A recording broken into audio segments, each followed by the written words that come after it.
אז יצא לי לראות לאחרונה סרטון של היוטיובר המוסלמי הבריטי, חמזה אחמד, שמדבר על חשיבה. ממש קוראים לו How to think, איך לחשוב. בכל מקרה יש שם חלק שהוא מדבר על טראומות, והוא מבסס את מה שהוא אומר על הספר The Body Keeps Score. אז בספר מדובר על זה שאם ניקח טראומה, לא יודע, למשל, זה שההורים שלי הכו אותי כשהייתי ילד קטן. ובעצם נעבוד על עצמנו ובעצם נגיד שיכול להיות שזה היה מסוג של אהבה ודאגה, אז זה בעצם משנה את מה שאנחנו חושבים על אותה טראומה, ובעצם גם משנה את התגובה שלנו ואת התגובה של הגוף שלנו לאותה טראומה.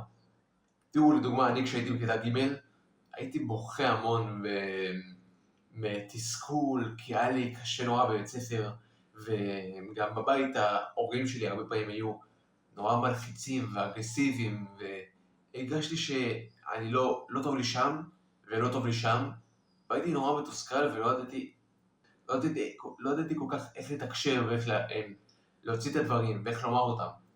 אז פשוט בכיתי, ובגלל זה הייתי בוכה המון על כל דבר,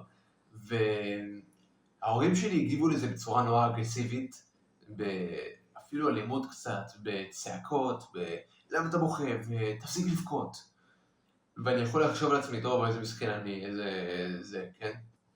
אז בכל מקרה, כן, עברתי משהו קשה. אבל לפי חמזה ולפי הספר הזה, אם אני אכתוב לי את מה שקרה, ובעצם אכתוב את זה מחדש, בצורה שיכול להיות שבעצם זה היה מתוך אהבה, או דאגה, או שיכול להיות שככה ההורים שלהם הפגינו כלפיהם אהבה או דאגה, זה בעצם משנה את התגובה של הגוף שלי ושלי לאותו מקרה. כי הגוף שלנו שומר בתוכו טראומה, וצריך איכשהו לשחרר את הטראומה הזו.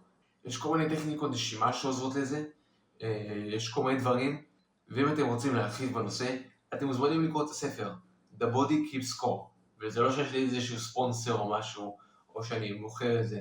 אין לי אף קישור בתיאור של הסרטון שתן לכם את זה בהנחה או משהו.